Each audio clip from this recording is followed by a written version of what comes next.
Hi there, my name is Cecilia and I'm with you today at Align Pilates and Dance Conditioning.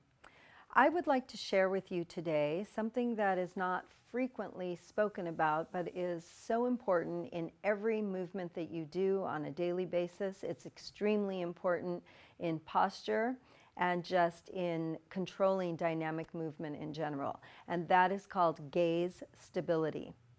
So in gaze stability, you're really focusing on your eyes, and your eyes need to be able to fixate on a particular point while you're moving.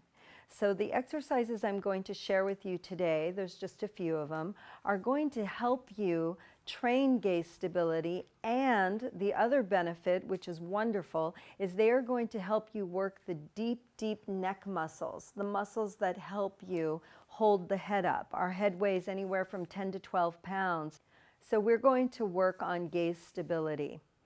When we think of our gaze is kind of the manifestation of the vestibular ocular system. So the vestibular system, which is kind of like your inner ear that helps control balance and tell you where you are in movement, and your visual system, which helps you with your proprioception, your depth perception of the area that you're in. Those two things come together and they help you to maintain your uprightness during static or dynamic movement. So the first movement that I'm going to do is lowering the head and lifting the head, and then we'll progress from there. But the most important thing of all the movements is that your gaze needs to be fixed. So I will find a point in the distance that I will stare into, and I will move my head independent of my eyes. My eyes will stay fixated on my focal point, and my head will do the moving. So I'll start with the head lift and lower. Starting from a tall sit, lengthening through the crown of my head, getting as tall as I can. I want a lot of length through the neck. And from here, I start by bringing my chin down slowly. So my eyes will stay fixed on the point, and then I'll come back up. And then now my head will transition upward, but you're not cocking your head back so that the cervicals get compressed. You're simply lengthening through the jawline and then coming back. And then once again, going down, keeping my visual focus on my target while my head is moving, and then coming up. I'll just do one more, staring into the direct point ahead of me, and then bringing it all the way up. And then I'll come back to center. The next exercise I'll do will be turning the head from side to side. So this is one that's very interesting because you will probably notice when you try this exercise at home that it will be easier for you to maintain your gaze forward while you turn one direction versus the other.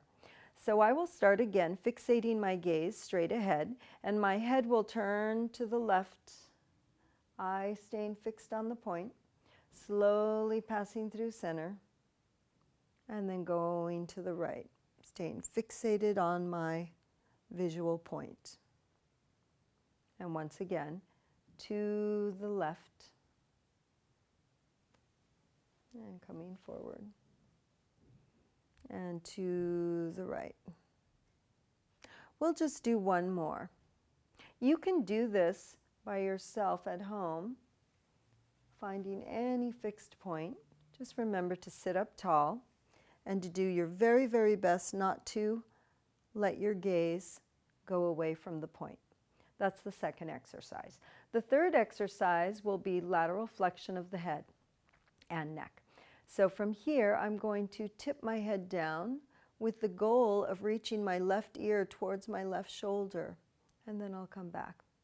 The other advantage to these exercises, which is really quite nice, is you get a wonderful stretch, a lengthening of muscles through the neck, which tend to tighten, especially if you sit all day long, especially if you work on a computer. For the younger generation, especially if they're texting all day long. So one more, I'll go to the left. So my goal is to get my ear towards my shoulder without raising my shoulders. Staying as long with the neck as possible. And then one more time to the right. And then I'll rest. So from here, the last one is a retraction. Now, I'm going to start sitting tall, staring at the gaze, and I will take my jaw, and it's really a translation movement where the jawline is moving back behind me. So I'll retract it back, trying not to tilt my chin up or down, and then I'll release it. So when you retract it back, you're going to hold it. You can hold it for a count of 2, 3, 4, and then just gently release it. You don't have to return to a forward jut with the head. The idea is that you want to strengthen the muscles in the neck. And then again, retracting it. And then releasing it. If you want to do this exercise with an elastic band, you'll simply put the band behind your head, hold it here, and then just retract your head back. And then release it. And those are the 4 exercises that I would highly recommend to strengthen the inner neck muscles. So you're thinking about the sternocleidomastoid, the big muscles here. These muscles can either flex the neck and head, they can extend it, they can rotate side to side, and they can also laterally flex. Then you're also working the deeper muscles in the neck, the capitis muscles. So these muscles help to hold you in place. And then going all the way back to how we started with gaze stability, those muscles deep, deep inside the neck are triggered by the eye movements. So you want to be able to move your head and hold those muscles still. Try this at home, and hopefully that you'll start to experience much taller posture and a stronger neck.